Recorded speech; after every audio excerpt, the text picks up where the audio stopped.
Welcome to Roots from LNER. Clear your inbox or think outside the box. On LNER, it's freedom all the way.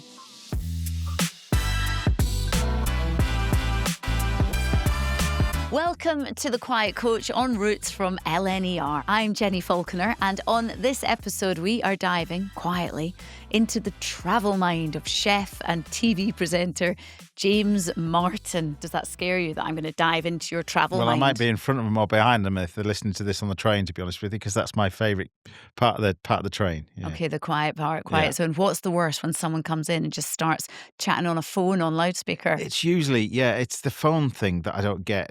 I have just this obsession with respect for the elderly. That's the thing. Yeah, I always give time to the elderly people that are on the train. Not just stay. I'll quite happily stand to give to an elderly person my seat. It's just I've witnessed some lack of respect out there. I know it's lots of people just put their earphones in and look down, and you're like, no, you should always be aware if someone But needs also a just seat. chat to people and just say hi to them. It's like you never know. And I did a whole show on the BBC once, and it was a eye opener for me. It was the whole thing's on loneliness, and I found this quite fascinating. And we interviewed everybody from, a chap that was just it tried to commit suicide twice, and we're chatting away to him in his lounge, and his kids are running around in the kitchen with his wife, and you think, how can you think about that with this going in? And then we chatted to another lady, elderly lady, that nobody had been in her house for 25 years, and the whole world was going by, and we just sat there in a living room, the elderly lady.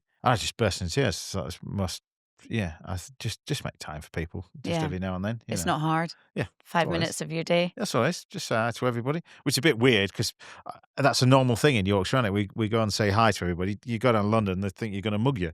But it's what you mean talking to me? What are you talking about? But just say hi. You're never going to be left alone on a Morning. train now that you said this. I just say morning. It doesn't make time for people. Yeah. It's not a big deal, is it? On this episode, we are going to dive into the big three here. So it's like your snacks, your hacks, and your tracks. I'm Right. fascinated to know. But how do you wind down when you're away on the road? Music is a big thing. I suppose when you get to my age, there's several things. You either go running, which my mates are doing now. Have you started yet? No, or you're in a band. You end up doing a band, and I picked up a guitar. I picked it up 8 years ago, and through no qualifications, I can't read music to this day. But I just enjoyed being part of a band, but also playing, and so music has always been my love. I suppose from working in kitchens, you listen to the radio back in the 80s and stuff like that. I used to stop the tape back, even back in the 70s, you used to stop the tape deck for the top 40. And people will always remember that. But music has been a big love of mine. So that's an essential thing, the headset. And just zone into work mode, yeah. What's your favourite music? I listen to everything else. I've got blues and country music to Rolling Stones to all manner Beatles. I mean, loads of different things. All manner eclectic mix. Oasis all the way to Coldplay and back again. It's just Blake Sheridan who's a country western singer. But yeah, I all manner of everything. If you were cooking at home just for you, would you have music on in the Yeah, background? always, yeah, and it's part of it. It comes from and what really booted it for me was I went to my mate's restaurant about 8 years ago. I went to Gareth Ward's restaurant, and he's got a full-time DJ in his restaurant, Oh, wow. and he's only seats about 20 people, but the DJ plays music each course, and it builds up and builds up and builds up and builds up during the night, and it gets louder and louder and louder, and it's all it's very, very clever how it all works. But it's he's got a full-time DJ working there, so it made me sort of think about the tracks that they listened to as well was the tracks that I listened to as a young kid. So I went away and then downloaded a playlist for my restaurant. Yeah. It's a great idea, and also it kind of then you get the playlist that you think fits the vibe for your restaurant. It as is well. because some restaurants work with music, some restaurants doesn't. Ours, one of them wouldn't work with music, but the other ones do. Yeah. But it's just all relative to where you are. Yeah. It's nice to hear as well what you do. I mean, I know you like being active and you're always doing stuff. And I mean, I know we joke about you don't run because I'm always trying to get you to come on my running podcast. You're like, no. Well, I don't know what I'm going to talk about. But you do I other- kind of running for me is when you run away from things. It's just like I don't really. Yeah, my mates do it. I went, how you run what? It just done the Ironman, and Paul Ainsworth. Yeah. What do you do that Smashed for? it as But what do you well. do that for? I get it, but no. By the way, James is an amazing golfer as well. He's just one of these people that just rocks up and plays. Play golf. Golf's all right, and golf's all right. But I'm into my flying, and you can't really run around in it. But what I love about the flying is a bit like on a train. It's the switch off. It's the Yeah. concentration. The difference is with flying, you're just making sure you're not going to crash. But it's just the peace that you have up there. And I say to everybody, if you've never tried it, can you imagine the elation when you got your driving license? Do you know what that felt Oh, like? yeah. Times It's that freedom, isn't it? times that by 1,000 Do you say is that? what you get when you get a pilot's license. So would you say that being up in the air has changed you as well? Because I was going to ask you if there's a place that you've been to that's changed you, but it sounds like just being anywhere in a plane does that. Just anywhere really. It could be a journey. It could be anything. At the Royal Scotsman, you're going through the amazing scenery there, and anywhere, particularly on, you're going up to the east coast of the UK. I love the countryside. I've always loved the countryside. I think from the countryside when working in London, and then working in cities in France and stuff like that, and then coming back and still be in the countryside. I just love it. I love everything about the countryside. I understand London. I understand cities, but the minute I get there, I just want to get out of there. Yeah. It's just I get sort of I started to itch if I'm in London for about 18 hours going, I just start to itch and going, right, can I see a tree? Can I go out of here? But it It's is just amazing when you get out. It's like whenever I go back to my mum and dad's in Scotland and I'm driving to their house and I can just see Loch Lomond. There's nothing apart from spectacular scenery. yeah. You kind of go, I'm home and I I'm can't home. believe I've not been back sooner. The same thing with me. So they have you running around all over the place on these book PR bits. But I said, I want to go home. I don't want to stay in a hotel. I'm no interest. I work in hotels. I own hotels. What do I want to stay in one for? I said, I spent my entire life in that business. So I just want to go home, if that's all right.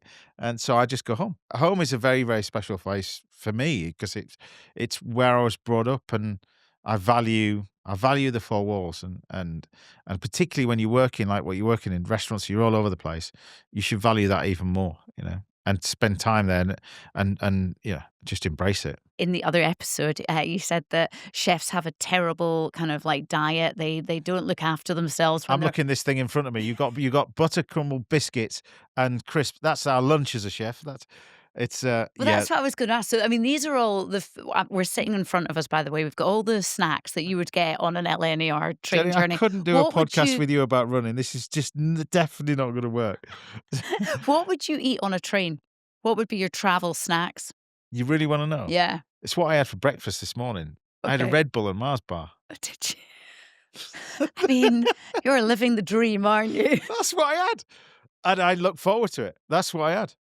That's what I had. Oh, wow. And yesterday I had a So triple layer. all this chat I had about a triple bacon layer. sandwich. I had a triple layer bacon sandwich yesterday. That was epic for breakfast. But tomorrow will probably be a bacon sandwich. Might be a sausage roll. It's chefs are the worst person to speak to about what chefs eat. I mean, it's ridiculous. I know it is, but any chefs that tell you A, they don't eat McDonald's, and B, they don't live off fast food is a liar. They're lying. Oh, Because really? because they. I'm sorry, but chefs do not wake up in the morning and cook like they do in the restaurant every single day. I'm sorry. Oh, wow. And there's loads of single girls out there and guys thinking that if they get together with a chef, they're going to be like wined and dined and have this For amazing. the first 6 months, And then it wears off. Then that's it. No, but it's we do cook a lot at home for sure. But when you're working in restaurants, and the chefs will know that you're working in restaurants, you pick at stuff. So when you finish work and you're starving and it's midnight, there used to be a very famous chicken outlet, KFC.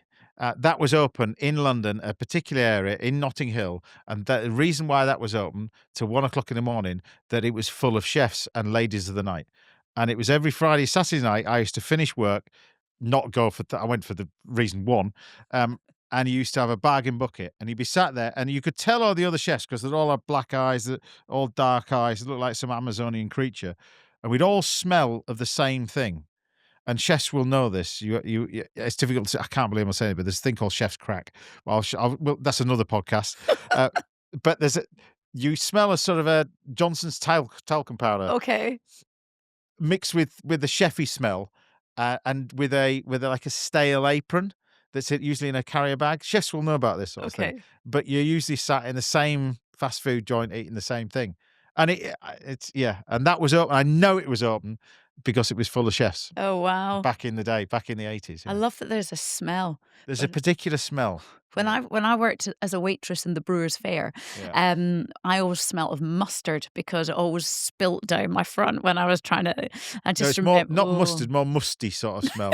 It's when you've got a sort of a partly damp apron that smells of sort of fish prep and bit of everything. oh. You've had it on for, and then you roll it up and put it in your bag with a tea towel, and then you sort of Well, you've take. got to take it home and wash it at the But end. then it smells. But you don't really wash it. Chefs don't really wash everything every day, so you'll just leave it, and then you might wash it because you might wash it 3 days later with all the other stuff. I Oh, know, but nice. look, I'm only Wow. telling you the truth. Yeah, no, it's But that was the back then, yeah. that was then. Now things have changed now, Yeah, things have obviously. changed, yeah. No, they haven't No, they at all. haven't. I love this, the inside scoop. Okay, so can you tell me the hacks that make your travel more enjoyable? Mine, yeah, well, I have to get set. So, uh, chargers are my big thing. I can't do without a charger. I've got to have everything in its place. It's really weird. So, even looking at that, I'm looking at these crisps thinking that crisp needs to be that way, and this bottle needs to be like. It's just I've got to. So when I'm on the train, I've got to have everything to Moving hand. around. I lay everything out. It's really weird. I suppose it's from working in years and years of the kitchen. Everything's got to have its place and regimen. I can't open a drawer. It's just carnage everywhere. Even down to see my biggest pet hate, my biggest of all is mugs. So I cannot stand. This is why I don't go on a table of 4 people on a train. Because if anybody's drinking tea and coffee, and you know when it's making that noise, Oh, that's just infuriating. If somebody did that in the kitchen, I would have to throw it in the I bin. feel really bad. There's like No, I can't. there's a I mug can't. on the No, it's not. table. That's fine. It's. But do you know what I mean? Even down to the fact that at home, I have to buy mugs every year because they're thrown in the bin. Because I cannot. Even when I came here today, there's 2 mugs now in the bin that were on the side that I had chefs over to stay, and they drank a cup of coffee and left it, and then left the mugs on the side. I have a dishwasher there. I would not put it in there. I'd put it in the bin. I can't. It's a weird thing. It's a weird, weird thing. I've almost got to pick it up with like a pair of tweezers, which chefs have nowadays. But it's just an odd. It's an odd thing. Oh, wow. Well, you don't drink tea or coffee, do you? No, it freaks me. It freaks me out. 'Cause I think because I burnt my mouth as a young kid. As a young kid, I grabbed a cup of coffee. I think that's what it was. Anyway, it burnt my mouth, and I was really badly burnt inside my mouth. Oh, So if I wow. put anything, so it's really weird. It's like So you a want to have cat. soup? Oh, it's really. I'm really odd. So we were out the other day in Ireland, in the middle of a field, and they give you soup in a mug. Yeah. I went, "Have you got a spoon?" And they went, "What are you talking about?" I said, "Have you got a spoon?" So they cleaned out the dog bowl. Cleaned. It was clean. And tipped the soup in the dog bowl. I could eat it with a spoon, but I can't eat it like that. Okay. Can you do hot chocolate? No, Oh, I no. just spontaneously convulsed. I'd never eaten hot drinks in my life. Oh, wow. Even if it was soup, I can eat it with a spoon like a cat. Weird. That's really bloody odd. Like that. But then if it's in a mug, freaks me out. Now we're getting a real insight into True your story. today. It's true story. Well, It's true story. But anyway, if you are currently on a train, please, it's the quiet just- coach. Remember? please just watch what your mug is doing. If James is Well, there, you said it. You yeah, said no, it. I get it. It's just I one of those things. completely get it. We're nearly at the end of our Quiet Coach episode. Before we go, we do ask our guests this all the time, and I feel that we've learned a lot about you. But what have you learned about yourself? The mental disorders that I've got to be. What have you learned about yourself as a traveller, James, over the years? I'm very regimented. I have to get there on time. I can't do this running thing, so I can't bear it when I travel and people.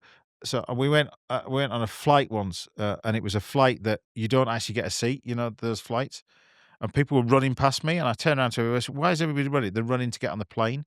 Why are you running to get on the plane?" And people who run to get on the train. The train's not going anywhere. Get there early enough, and it'll be fine. But why do you take 4 people out when you're running to get on the train? So I always get there in advance. That's my key thing if I'm traveling. So I've learned to get there a little bit more advanced. Next time I'm going to go on the train, I'm going to take some tissues with me so I can put it underneath somebody's cup. Um, and I've learned maybe not to go for the Red Bull this time because Jenni Falconer might be sat opposite you and scowling at you. No, it's fine. But the Red Bull will give you the energy to get up and do more. To do more running, Yeah. running away from things. But yeah, it's. But it is a good breakfast. It gets you. It's half your calories for the day. I checked it out this morning. I mean, it definitely fires you up, doesn't it? You've Gets got you that going. and the Red Bulls. As the Red Bull starts to deteriorate, the Mars bar then just kicks you in even further. So you get to about 12 o'clock and you feel a bit. Oh, You feel like you need another one. a Mars bar is good as well. Yeah, it's like. See, I mean, I'm from Scotland, and we use Mars bars in our meals as well. Deep My fried other half, Mars bar. my Do other you like half it? is obsessed now with Greg's bacon sandwiches. We now have to stop at every place to get a Greg's bacon sandwich. I went, I can't go in and get a Greg's. Does that mean I've got? You said, well, you want one. You've got a queue for one.